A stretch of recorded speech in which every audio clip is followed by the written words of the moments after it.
በሰኔ ጦርነትን አካሄዳለን ብለዋል።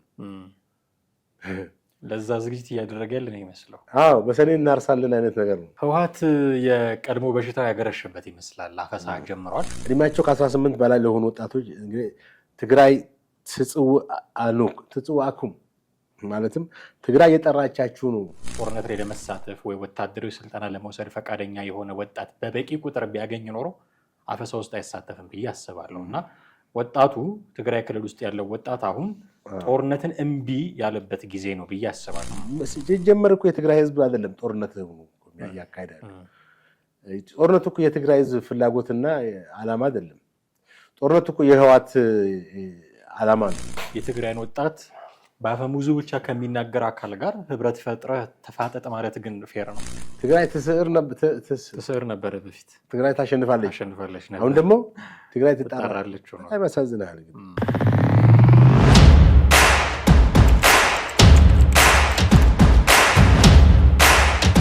ሰላም ጤና ይስጥልን። እንዴት አላችሁ ውድ ቤተሰቦቻችን? ይህ ዘኢትዮጵያ የዩቲዩብ ቻናላችን ነው። ጥላሁን አክሊሉና ማደገፋ እንደተለመደው ከእናንተ ጋር ቆይታ ለማድረግ እዚህ ስቱዲዮአችን ተገናኝተናል። በዛሬው ፕሮግራማችን ደግሞ የምንዳስሰው ህወሓት በትግራይ ክልል አፈሳ ጀምሯል የሚለውን መረጃ መሰረት አድርገን ነው። በትግራይ ክልል ሌሊት ጭምር ቤት ለቤት እየተዞረ አፈሳ እየተደረገ እንደሆነ መረጃዎች እየተሰሙ ነው። በዚህ አፈሳ ላይ የነዋሪዎች ግብረ መልስ እንዴት ያለ ነው? የተቃዋሚ ፓርቲዎች ግብረ መልስስ እንዴት ያለ ነው? አፈሳው ከምን ጋር ሊያያዝ ይችላል? በእርግጥስ የጦርነት ስጋት አለ ወይ? የሚሉትን ጉዳዮች ነው ለመፈተሽ የምንሞክረው ከባልደረባዬ ጥላሁን አክሊሉ ጋር በመሆን እስከ ፕሮግራማችን ፍጻሜ ድረስ አብራችሁን በመቆየት ተከታተሉን ዘንድ የአክብሮት ግብዣችን ነው። ፕሮግራማችንን ስትከታተሉ ሀሳብ፣ አስተያየት፣ ጥያቄዎቻችሁን ከታች ባለው የሀሳብ መስጫ በኩል እያሰፈራችሁ ብትከታተሉን እጅጉን ደስ ይለናል። አብራችሁን ቆዩ። ጥሌ እንዴት አለ? አለሁ እግዚአብሔር ይመስገን ሰላም ነኝ። ህወሓት የቀድሞ በሽታ ያገረሸበት ይመስላል። አፈሳ ጀምሯል። በትግራይ ክልል በተለያዩ ቦታዎች አፈሳ እያደረገ እንደሆነ ነው የሚሰማው። አንዳንድ ቪዲዮዎችንም ለማየት ሞክሬ የነበረ እናቶች እንዲሁ ወጣቶች አፈሳ ሲደረግ ያሳዩቸው የነበሩ ኤክስፕሬሽኖች ትንሽ የሚያሳዝኑ አይነት ኤክስፕሬሽኖች ነበሩ። እንዲህ ያለ ሁኔታ ውስጥ ገብቷል ህወሓት። ቅድም እንዳልኩት ወደ ቀድሞ ምግባሩ የተመለሰ ይመስላል።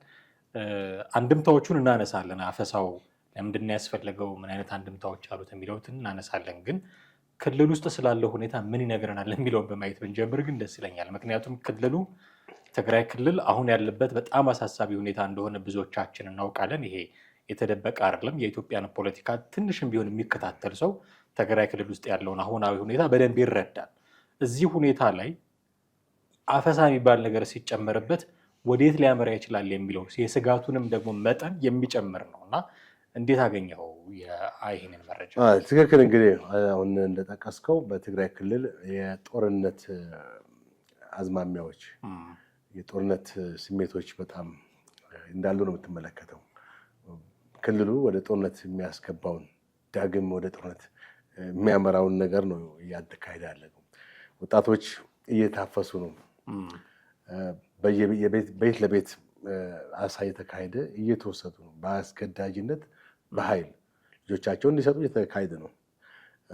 በሽሬ፣ በአክሱም፣ በአድዋ በእነዚህ ከተሞች ማለትም በሰሜን ምዕራብና ማዕከላዊ ትግራይ ዞኖች እና በአንዳንድ በሌሎች ቦታዎች በአድግራት ወደዚህ አካባቢም እና ዕዳጋ ሐሙስ በሚባል ቦታም ተመሳሳይ ነገሮች እየተፈጸሙ ነው።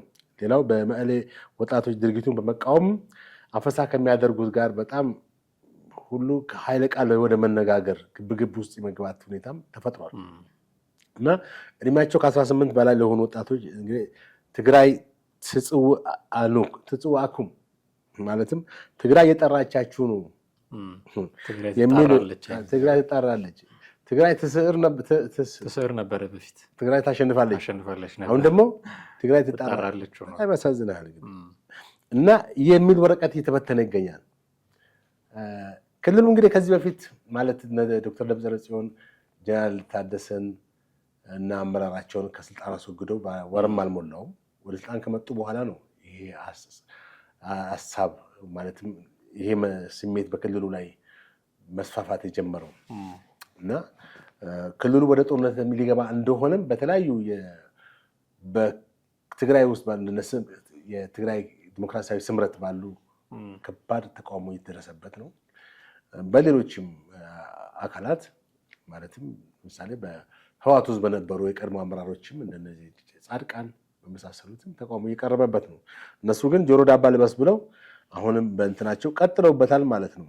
እና አንደኛ እንግዲህ በትግራይ ክልልና በፌዴራል መከላከያ ሰራዊት መካከል ለ2 ዓመት ከተካሄደው ደም አፋሳሽ ጦርነት በመቶ ሺዎች የሚቆጠሩ የትግራይ ወጣቶች በጦርነት ማለቃቸው ይታወቃል። ያ ትምህርት ሊሆነው ሲገባ ያ በዛ ተጸጽቶ ክልሉን እንደገና ወደ ልማት ወደ ስራ እና የወደሙ ነገሮችን ወደ ማስተካከል መገባት ሲገባው ወጣቱ ወደ ጦርነት ዳግመኛ እንዳይሄድ ማድረግ ሲገባ አሁንም ሌላ የጦርነት አዙሪት ውስጥ እንዲገባ ተደርጓል ማለት ነው። ትግራይ እየጠራቻችሁ ነው ትጽዋዕኩም በሚል ጥሪ አቅርበዋል። ይሄ በጣም ከባድ ነው። ያ ማለት አስገዳጅ ብሔራዊ ውትድርና በለው እንግዲህ ብሔራዊ ውትድርና በለው ከማን ጋር ነው የሚዋጉት? ያው ከፌዴራል መከላከያ ሰራዊት ጋር ነው። ለምንድን ነው የሚዋጉት? እንግዲህ እነሱ ናቸው ለምን እንደሚዋጉ የሚያውቁት። ዓላማው ምንድን ነው? የውጊያውስ ዓላማ ምንድን ነው? አሁን እነሱ ምንድን ነው ተከባሃል በሚል እያስፈራሩ ነው ህዝቡ ነው።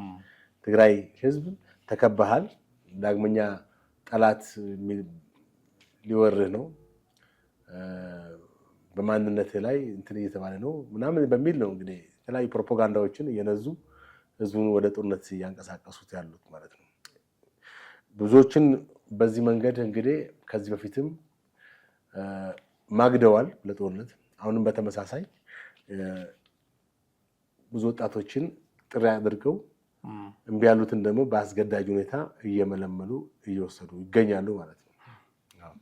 ይሄ የሚያሳየን አሁን እኔ በበኩሌ አፈሳ ጀምሯል ማለት ህወሓት አፈሳ ጀምሯል የሚል መረጃ ሲሰማ ወጣቱ ለጦርነት እምቢ ብሏል የሚል መልእክት ነው ለኔ የሚነግረኝ። ምክንያቱም ለጦርነት ላይ ለመሳተፍ ወይ ወታደራዊ ስልጠና ለመውሰድ ፈቃደኛ የሆነ ወጣት በበቂ ቁጥር ቢያገኝ ኖሮ አፈሳ ውስጥ አይሳተፍም ብዬ አስባለሁ። እና ወጣቱ ትግራይ ክልል ውስጥ ያለው ወጣት አሁን ጦርነትን እምቢ ያለበት ጊዜ ነው ብዬ አስባለሁ። በእርግጥ እኔ አሁን ብቻ ሳይሆን በፊትም ህዝቡ ለጦርነት እሺ ይላል ብዬ አላምንም።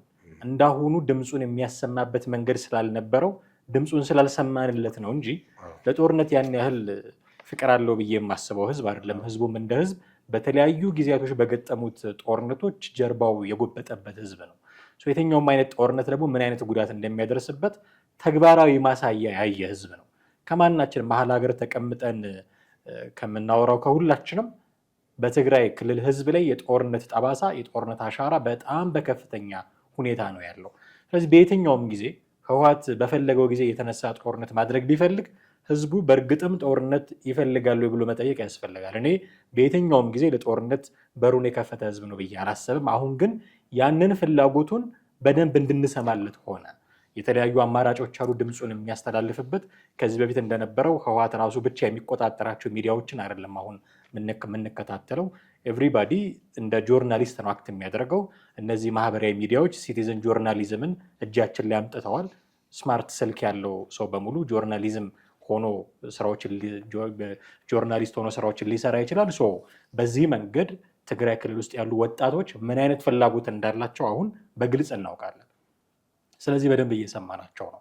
ስለዚህ ያኔም ጦርነትን ይፈልጋሉ ብዬ እኔ አልወስድም። ብዙ ሰው ቲፒኤልኤፍ እና ህዝቡ አንድ ነው፣ የአንድ ሳንቲም ሁለት ገጽታዎች ናቸው አይነት ድምዳሜ ውስጥ ሲገባ ትንሽ እንደው የራሴ ሪዘርቬሽን ነበረኝ። ያንን የሚያጎላ ነው ብዬ አስባለሁ። አሁን ያለው ሁኔታ ጭራሽ አፈሳ ተጀምሮ ከሆነ ደግሞ በእርግጥም ወጣቱ ጦርነት አይፈልግም የሚለውን በደንብ የሚያስረግጥ ነው። ታስታውሳለህ፣ ከዚህ በፊት እዚሁ ፕሮግራም ላይ አንስተናል። ወደ አዲስ አበባም ከክልል ውጭ ወደሆኑ ቦታዎች ለመውጣት የሚንቀሳቀሱ የትግራይ ክልል ወጣቶች ነበሩ።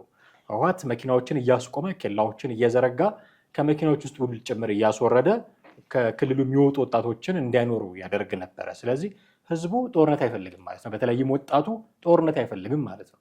ትልልቆቹማ እንዴት ይፈልጋሉ? ልጆቻቸውን ለሞት የሚዳርግ ጦርነት ነው፣ በፍጹም አይፈልጉትም። ወጣቱም እንዲህ ያለ ግብረ መልስ እያሳየ ነው።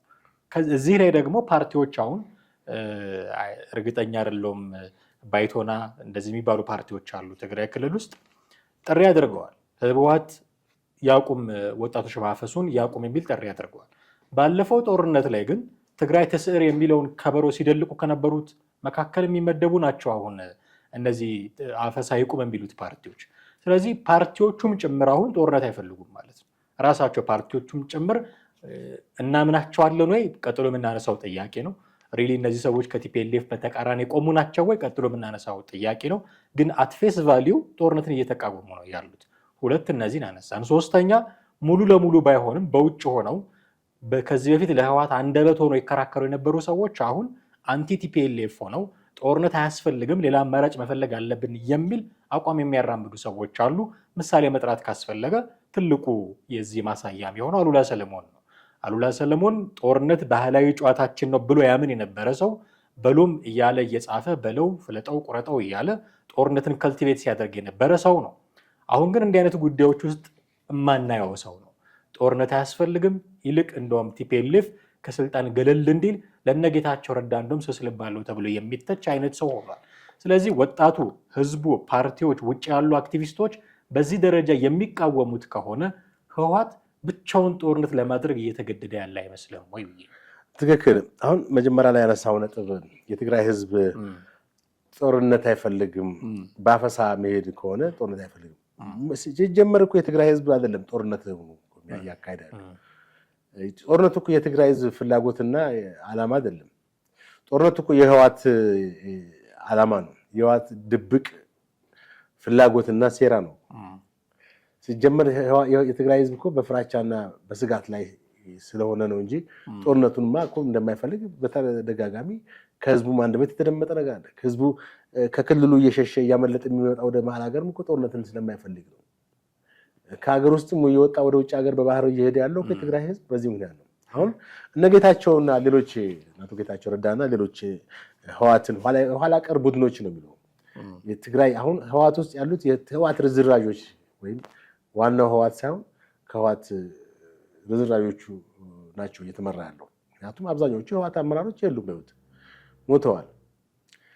ሌሎችም ከፓርቲው ከነባር አባላቶች የሉበትም እና እነ ደብረጽዮንና ሌሎች ናቸው እየመሩት ያሉት። አሁን እነዚህ ሰዎች ምንድን ነው ፍላጎታቸው? ፍላጎታቸው አንደኛ ስልጣን ነው። ስልጣን ላይ የመቆየት ህልማቸው ነው። ስልጣን ባይፈልጉ ቢሆንማ ይህን ጊዜ ለቀው ነበር። ለትግራይ ህዝብ ወጣቱ ወደ ስልጣን ማምጥተው እነሱ ቦታውን በለቀቁ ነበር። በዚህ እድሜያቸው ዛሬ 80 ዓመት ሞልቷቸው በስልጣን ላይ እንዳሉ ትመለከታለህ። ተመልከት። በጣም አሳዛኝ ነው። በዛ ላይ ደግሞ ስልጣን ላይ መቆየታቸው ብቻ አይደለም፣ ወጣቱን ለሞት እየዳረጉት ነው። በጦርነት እንዲማግድ እያደረጉት ነው። ስለዚህ አፈሳም ጭራሽ አሁን አመጡበት። ይሄ የሚያሳየው ምንድነው? ስልጣንን የእድሜ ልክ አድርጎታል። በቃ ህወሓት ለምንድን ነው ታዲያ? ሌላ ምንድን ነው ዓላማው? ስልጣን እንጂ በስልጣን የሚያገኙት ጥቅም ስላለ እኮ።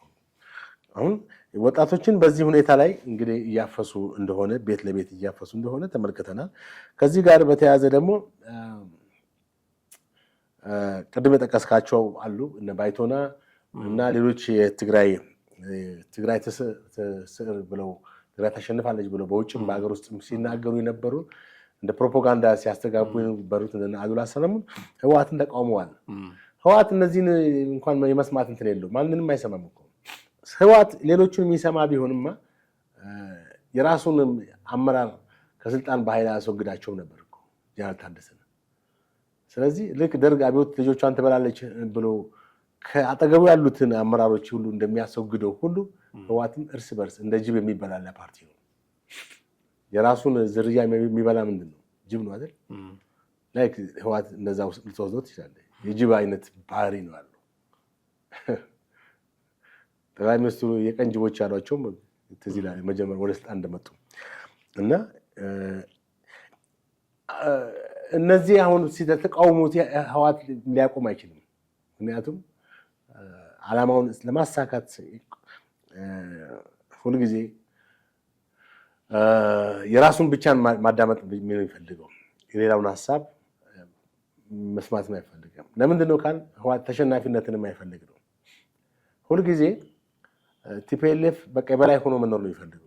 በአገዛዝ የበላይ በህዝብ ላይ የበላይነትን ይዞ ነው እንጂ ኖርማሊ አሁን ባለበት ሁኔታ አሁንም እኮ የበላይ እኮ ነው በክልል ውስጥ ስልጣን ላይ ያለው፣ ግን ያም አላረከውም።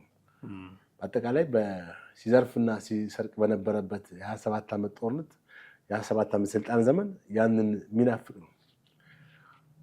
አሁን እንግዲህ በክልል ውስጥ ባለው ሁኔታ ከፌዴራል መንግስት ብዙ ነገር የተቋረጠበት ይመስለኛል፣ የበጀት ሁኔታ በተለይ። ስለዚህ ያንን ሊያገኝ አልቻለም። ክልሉም ማስተዳደር በሚችልበት ሁኔታ አይደለም ያለው።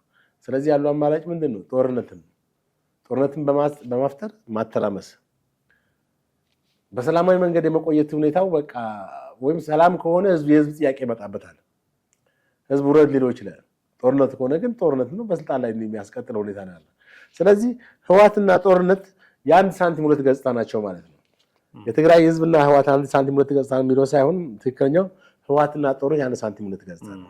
ህወሓት ከመጀመሪያ አሁን አንዳንዴ ግራ ይገባል። ስለ ህወሓት አውቀዋለሁ ስትል አታውቀውም። ስለ ፒቲፒኤልኤፍ በተለያዩ መጽሐፎችን አይቻለሁ። መጽሐፎች እንግዲህ ኢቨን በእነሱ ታጋዮች የተጻፉትን በእነ አስገዶም ገብረስላሴ የተጻፉትን በእነ ገብሩ አስራት የተጻፉትን መጽሐፍ አይ ያን ሁሉ መጽሐፍ አሁንም ኢህአዴግ የህወሓት ባህሪ በየጊዜው ሚስትሬስ እየሆነብን ነው የሚሄደው። እነዚህ እንግዲህ ይደግፉት የነበሩ ሰዎች በውጭ ያሉትን በፋይናንስን በምን የሚደግፉት የነበሩ ሰዎች አፈሳ ይቁም ብለውት እሱ የሚያካሄድ ከሆነ ህወሓት በጣም አደገኛ እና በሴራ የተካነ ፓርቲ ድርጅት መሆኑን ነው የምትመለከተው። ሲጀመርም ፓርቲው እኮ ህልውና ወደ ስታብሊሽም ሲሆን እኮ የብሔርተኝነትን ጥግ ይዞ ነው የተነሳው። በጣም አፍሌሽን በቃ አላደል አማራ የትግራይ ህዝብ ጠላት ነው በደፈነው ብሎ ነው ያስቀመጠው ህገ መንግስት ማነው ማኒፌስቶ ላይ። እነሱ መስፍን ናቸው ሄደው አጽፈው የመጡት ይላል ታሪኩ። እንግዲህ ቲፒኤልኤፍ መነሻውን ታሪክ ገብቷል። ከዛ በኋላ እያለ በ77 ዓመተ ምህረት ከነ አረጋዊ በርሄ ከነ ግደይ ሰራጺውን ኢንጂነር ግደይ ጋር ሲጋጩ ሌሎችም አሉ የፓርቲው ከዛ በፊትም የተጋጫቸው አሉ። ብዙዎች በጣም አንጋፋ የነበሩ አሉ እንግዲህ እንደሚባለው እና እነሱንም ያስወገደባቸው ሁኔታዎች በጣም የሴራ ፖለቲካ ውስጥ በጣም ባደገኛ ሁኔታ ያለ ድርጅት ነው መሆኑን ነው። ስለዚህ አሁንም ከራሱ ውጪ ማንንም የሚሰማ ድርጅት አይደለም። ራሱ ከሚያወጣው ነገር ውጪ ማንንም የሚሰማ ቢሆንማ በሐሳብ በላይነት የሚያምን ቢሆንማ የሁሉ ጦርነት ባልተፈጠረ ነበር። የሁሉ ክልል ውስጥ ያለው ወጣት ባልሞተ ነበር። የሁሉ ውድመት ባልሆነ ነበር። ስለዚህ ክፉነትን በጣም ማኒፌስት የሚያደርግ ድርጅት ነው። ጌታቸው ረዳ እኮ በደንብ ገልጾታል አይደል እንዴ ስለ ህወሓት። ስለዚህ ጌታቸው አሁን ሰሞኑን ምንድን ነው ያለው? አፈሳን በተመለከተ ከሻቢያ ነው የቀዳዋል። ሻቢያ ሳዋ ለማስገባት ወጣቱን እንዳለ ሲያፍስ አልነበረም? ትዝ ይል እንደሆነ ከ91 ዓመተ ምህረት ከ90 ኢትዮ ኤርትራ ጦርነት እንዳለ ወጣቶችን ሳዋ ማሰልጠኛ በጣም አደገኛ ማሰልጠኛ ነው። እዛ ሁሉ በቃ የሚታመሙ የሚሞቱ ወጣቶች ነበሩ። በግዳጅ እያስገባ ወደ ስልጠና ከዛ ኢትዮ ኤርትራ ጦርነትን ያፋፋመው በዛ ነው። እና እንዳለ ሳዋ ያስገባችን ወጣቶች አስፈጅቷል እኮ። አሁንም ህወሓት ሌላ ነገር እኮ አይደለም። እነዚህን ወጣቶች ወስዶ ለማስፈጀት ነው። እንግዲህ ምን አይነት አባዜ እንዳለበት የማስፈጀት አባዜ በጦርነት የማስበላት ትውልዱን። ስለዚህ ምንድነው መፍትሄው ከተባለ መፍትሄው ያለው ትግራይ ህዝብ ጋር ነው። ደጋግመን ከዚህ በፊትም ተናግረናል። ትግራይ ህዝብ በቃ ሊለው ይገባል። በቃ ከዚህ በኋላ ህወሓት ለትግራይ ህዝብ የሚጠቅም ፓርቲ እንዳልሆነ የትግራይ ህዝብ ማወቅ አለበት። ማወቅ ብቻም ሳይሆን ያወቀውን ነገር ወደ ተግባር በቃ መስዋዕትነት መክፈል አለበት። ልጆቹን እየገበረ እስከ መቼ ይኖራል? አሁን እኮ ወጣቱም ለምን ዝም ይላል? የትግራይ ወጣት እንዴት አሁን ጥሩ ነው። መቀሌ ላይ ቅድም እንዳልኩት ተፋጠዋል ያለ ከህወሓት ሰራዊት ጋር ተፋጠዋል የመቀሌ ወጣቶች። ሌሎችም ተመሳሳይ በአድዋም በአድግራትም በዚህ በሽሬም በአክሱምም ያሉ ወጣቶች በቃ ህብረት መፍጠር አለባቸው፣ መደራጀት አለባቸው፣ ዩኒየን መፍጠር አለባቸው። አሁን እዚህኛ መሀል ሀገር ቆመን የትግራይን ወጣት በአፈሙዙ ብቻ ከሚናገር አካል ጋር ህብረት ፈጥረህ ተፋጠጥ ማለት ግን ፌር ነው? ምን መሰለህ መጀመሪያ በአፈሙዝ ሂደት ትዋጋለህ እኮ ማለት አይደለም። ከሰራዊት ጋር ተፋጠጥ ማለት ምን ማለት ነው? ይኸውልህ መፋጠጥ ምንድን ነው? መጀመሪያ ሰዎች መብት አላቸው። ሰዎች የመሰባሰብ ሀሳብን የመገለጽ መብት አላቸው ብለን እናስብ። ዛት ሚንስ ይህ መብት እንዴት ነው ኤክሰርሳይዝ የሚያደርጉት? በእርግጥ ክልሉ አፋኝ የሆነ ስርዓት ነው ያለው። ይህን መብት ተግባራዊ እንዲያደርጉ አይፈልግላቸው፣ ግን በህቡ መደራጀት ይችላሉ። በድብቅ ገባ ፖለቲካ አስተሳሰቦችን አመለካከቶችን ማሳደግ አለባቸው። ህዝባዊ ቢተኝነትን ማስፋት አለባቸው። ህዝባዊ ቢተኝነት ምንድነው? ህዝባዊ ቢተኝነት ሲኖር ያ መንግስት ይፈራል፣ ያ ክልል መንግስት ይፈራል። ህዝቡን እንደ በግ ሊነዳው እንደማይችል ይገነዘባል። ገባ ለምን ብሎ መጠየቅ መቻል አለበት። ሲታፈስ ዝም ብሎ እጁን አሰጥቶ መሄድ የለበትም ማለት ነው። ገባ ህዝባዊ ቢተኝነትን ከዳር እስከ ዳር በትግራይ ሙሉ ማቀጣጠል አለበት። እኔ ሊያደርግ የሚችለውን ትልቁን ነገር አድርጓል ነው ብዬ የማስበው። መታፈሱም የዛ ማሳያ ነው። በቃ አልሳተፍም ጦርነት ላይ አለ ሰው በጉልበት ነው ላመጣው የምችለው ይህን ወጣት ብሎ ነው ይህንን አማራጭ የማፈስ አማራጭ የተከተለው ቲፒኤልኤፍ። ከዚህ በላይ ምን ሊያደርግ እንደሚችል ህዝቡ አልገባኝም። ምክንያቱም ቅድም እንዳልኩት ህወሓት ብትቃወመው ሊያነጋግርህ የሚፈለገው በአፈሙዝ ብቻ ስለሆነ ማለት ነው። አዎ እንግዲህ በአፈሳ የመጣው ያው ወጣቱ በፈቃደኝነት ሊሄድ ስላልፈለገ ነው አይደለም። ግን ይሄ ህዝብ መደራጀቱና መሰባሰቡ የበለጠ የነሱን ኃይል እንዲጨምር ያደርጋል። የህዝቡን የወጣቱን ኃይል እንዲጨምር ያደርጋል። መንግስት ደግሞ ራሱን በጥያቄ ምልክት ውስጥ እንዲገባ ያደርገዋል። ገባ ፍርሃት ማለት ወጣቱ እንደዚህ ከሆነ ቢዘምትም ላይዋጋ ይችላል ብሎ ማሰብ ሊያስብ ይችላል። ቢዘምተው አሰልጥኖ ቢልከውም ላይዋጋ ይችላል ብሎ ሊያስብ ይችላል። ስለዚህ ተነሳሽነት ማለት በቃ አንድነቱን ማጠናከር አለበት። ስለ ፖለቲክስ አዌርነሳቸው መጨመር አለባቸው። ለምን ብለው መጠየቅ አለባቸው። አገር ሰላም ባለበት ነው አሁን እንግዲህ ሊዋጋ ብሎ የሚለው መጀመሪያ ምንም ባልተከሰተበት ነው ጦርነት የከፈተው አይደል? አሁንም በዛ ሁኔታ ነው። ማን ነው ከሱ ጋር የተዋጋ ያለው? ፋኖ ነው የተዋጋ ያለው? የመከላከያ ሰራዊት ነው? አሁን ደብረጽዮን እገዛና ከበባ በማድረግ ነው የጦር መሳሪያና ሜካናይዝድ አቅሙን ወደ ትግራይ በማስጠጋት ዳግም ጦርነት ለመክፈት አሁን እውነት ይመስላል። የፕሮፓጋንዳ ነው። ወያኔ የሚጠቀምበት ፕሮፓጋንዳ ድሮ ያፈጀና ያረጀ ነው። ድሮም ጀምሮ ነው። ተበላህ አለቀልህ ብሎ ያስፈራራል። ከዛ በኋላ የራሱን ስራ ይሰራል። ሀውዚ የምትባለውን ከተማ እኮ ያዝ የጨፈጨፈው ታሪክ እኮ ተናገራል። እኛ ለገሰ አስፋው ነው ብለን ብዙ ህዝብ ለገሰ አስፋው ነበር እጁን ይተውከም ነው። ኋላ ላይ ግን ወያኔ ራሱ የሰራው ሴራ እንደሆነ የትግራይ ህዝብ ነው ያስጨፈጨፈው። ሀውዜን ላይ በሰባ ስንት ዓመተ ምህረት ነው 78 80 እንደዛ አካባቢ ተመሳሳይ ነው። አሁንም ለትግራይ ህዝብ ያዝናል ብሎ መጠበቅ የለበትም ህዝቡ። አንድ መውጫ ነጥብ እናንሳና ውይይታችንን እንጠቅልል። በዚህ አይነት አካሄድ ጦርነት ውስጥ የሚገባ ከሆነ እንግዲህ አሁን አካሄዶቹን ስናይ አፈሳ መጀመሩ ምንም ስናይ ጦርነቱ ሊገባ እንደሚችል ግምት ልትወስድ ትችላለህ። ጦርነት ውስጥ ህወሓት ማለት ነው ያዋጣዋል። አሁን ህዝቡ ከሱ ጎን እንደማይሰልፍ በግልጽ የታየ ይመስለኛል። ሁኔታዎች የሚጠቁሙት እሱን ነው። ከዚህ በፊት አጋሩ የነበሩ ሰዎችም እየከዱት ነው።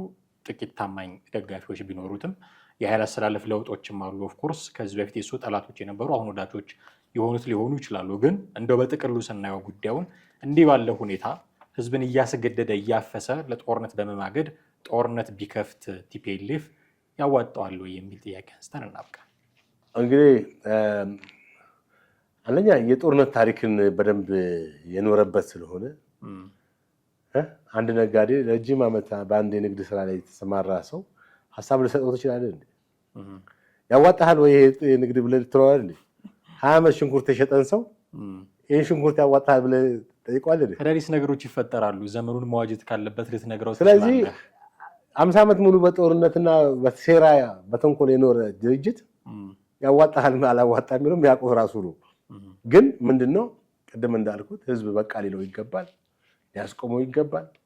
የሱ የሴራ ፖለቲካ ያረጀና ያፈጀ ነው። አሁን 21ኛ ክፍለ ዘመን ነው። ዓለም በስልጣኔ በጣም የመጠቀበት በጣም የተራቀቀበት ብዙ ቴክኖሎጂዎች እኛ ራሳችን በዚህ ጊዜው አጀብ የሚያስብሉ ቴክኖሎጂዎች እያየን ነው አይደል?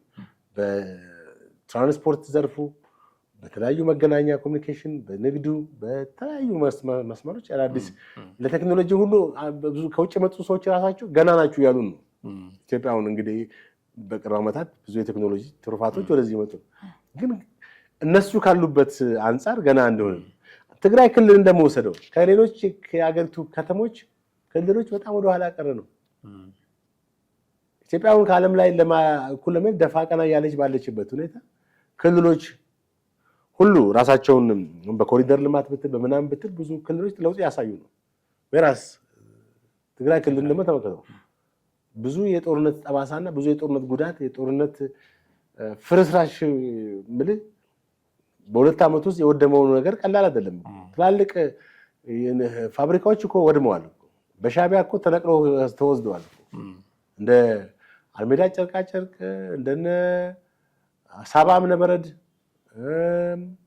እንደነ ብዙ ናቸው እነ ጉና እና በጣም ብዙ ጉዳቶች በኤፈርት ስር ያሉት ተቋማት ሁሉ ወድመዋል እኮ። ኤፈርት ማለት የህዋቴን ሀብቴ ነው የሚለዋቸው ያው የኢትዮጵያ ህዝብ ሀብት ነው ራሱ ለራሱ የእነ አቦይ ስብሃት ሀብት ማለት ነው። አሁን በአላማጣ ከተማ በጣም ከፍተኛ ለመረጋጋት እንደሌለ የአላማጣ ከንቲባ ተናግረዋል። አንድ ሪፖርት ላይ እንዳየሁት ማለት ነው። እና በማናውቅበት ሁኔታ ባለንበት ሰዓት ምን እንደሚሆን እንኳን አናውቅም። ምክንያቱም ከሰላማዊ ነዋሪ ህዝብ ይልቅ መሳሪያ የታጠቀ ሰው ነው ከተማ ውስጥ የሚታየው። ተመልከት፣ ወታደር ብቻ ነው። እና ሁኔታዎች ለቀማኛና ዘራፊ ያለበት አካባቢ ሊሆን ይችላል የሚል ፍራቻ አላቸው። ህወሓት በአሁኑ ወቅት ትጥቅ የፈቱትን የቀድሞ አባላቶች ሁሉ ኑ ብሎ ትጥቅ እያስታጠቀ እንዳለ ነው። እና በዚህ ሁኔታ ላይ እንግዲህ የጦርነት ሁኔታዎችን በጣም እያዘጋጀ እንደሆነ ተመልክቶ ከዚህ በፊት አንድ ጀነራል ታስታውስ እንደሆነ በሰኔ ጦርነት እናካሄዳለን ብለዋል። ለዛ ዝግጅት እያደረገ ያለ ነው ይመስለው። አዎ በሰኔ እናርሳለን አይነት ነገር ነው ወይ ወደርሻ እንገባለን። ኤኒዌይስ ያው በሰኔ ያካሄዱት እንግዲህ ክረምት ስለሆነ የኢትዮጵያ መከላከያ ድሮኖችን በመጨጋ በእንትን አይጠቀምም በሚል ነው እነሱ በግራውንድ ጦርነት ሊያካሂዱ ነው። አይ የቴክኖሎጂን እድገት ራሱን በደንብ ያልተረዱ ሰዎች ናቸው። ድሮኖች በጨለማም በቀንም መዋጋት የሚችሉ ቴክኖሎጂ አላቸው። የአየር ንብረትን ሁኔታን ተቆጣጥሮ መምታት ይችላሉ። ዞሮ ዞሮ ቲፒኤልኤፍ ሁልጊዜ ይሄ የራሱን አድቫንቴጆችን እያየ የሚሄድ እንትን ነው። ግን ምንም በጦርነት ሳይሆን በሌላ በልማት ቢሆን በሰላማዊ መንገድ ቢሆን ጥሩ ነው። እንደዚህ ኦፖርቹኒቲዎችን ማየት ለጦርነት በዚህ ብዋጋ በዛ ይሻለኛል ወይስ በሐምሌ ብለህ ለጦርነት ጊዜ ትመድብለታለህ እንዴ? በሰኔ ብቻ ሳይሆን በአመት 3-4 ማረስ አለብኝ የምንጠብቀው ሰው በሰኔ ይዋጋለሁ። ተመልከት። አዎ በእንትን በበልግ ዝናብ ሲመጣ አርሳለሁ፣ ከርስ ሲመጣ አልሳለሁ እንደሚለው ገበሬ እንዲል ነበረ ምንጠብቀው። አዎ እንግዲህ ህወሓት ደግሞ ወራቶችን ለምን ከፋፍሏል? ለጦርነት ከፋፍሎ ነው። ታዲያ ከዚህ በላይ በጣም እኩይ ሴረኛ እንትናል። እኔ እኮ አንዳንዴ ህወሓት በዓለም አቀፍ ደረጃ ያሉት አሸባሪዎች እነዚህ አይኤስኤስ እና አልቃይዳ እና ቦኮ ሐራም እና ምናምን የመን ሁቲ ምናምን የሚባሉት ከነሱ አንፃር እኮ በጣም እኮ ህወሓት የላቀ ነው እኮ የላቀ አሸባሪ እኮ ነው። ዓለም አቀፍ እንትን አላወቀውም እንጂ እጅግ ከፍተኛ እኮ በሴራ ፖለቲካ የተካነ ነው። እና አልቃይዳ ምን ያውቃሉ? ሴራ ፖለቲካ ነው እና በማፈንዳት ነው እንጂ የሆነ ቦታ የአሜሪካና የምዕራባውያንን ይዞታዎች ተቋማቶች ማፈንዳት ነው እንጂ እኮ የስራ ፖለቲካ ያላቸው ከባድ የስራ ፖለቲካ ያለው የራሱን ህዝብ የሚያስፈጅ እንደ ቲፒኤልኤፍ በዓለም ላይ አለ ብዬ ለማለት አልችልም። የሆነ ሆኖ እንዲህ አይነት እንቅስቃሴዎች ውስጥ ገብቷል ህወሓት። ነገሮች ሁሉ ግን በሰከነ መንገድ ታይተው ለህዝቡ ጥቅም በሚሰጥ መልኩ እንዲገባደዱ ነው ጥሪያችንን የምናቀርበው። እጅግ አድርጌ ያመሰግናለሁ ጥሌ። ውድ ቤተሰቦቻችን እናንተም ከኛ ጋር ነበራችሁ ቆይታ እጅግ አድርገን ነው የምናመሰግናችሁ። ሀሳብ፣ አስተያየት፣ ጥያቄዎች እንደተለመደው ይኖሯችኋል። ከታች ባለው የሀሳብ መስጫ ሳጥን በኩል አድርሱን። ስለተከታተላችሁን ከኛ ጋር ስለሆናችሁ አብራችሁን ስለምትሆኑም ጭምር እጅግ አድርገን እናመሰግናችኋለን። የዛሬውን ፕሮግራማችንን አብቅተናል። በሚቀጥለው ክፍለ ጊዜ በሌላ ርዕሰ ጉዳይ እንጠብቃችኋለን። እስከዚያው ጤና ይስጥልን።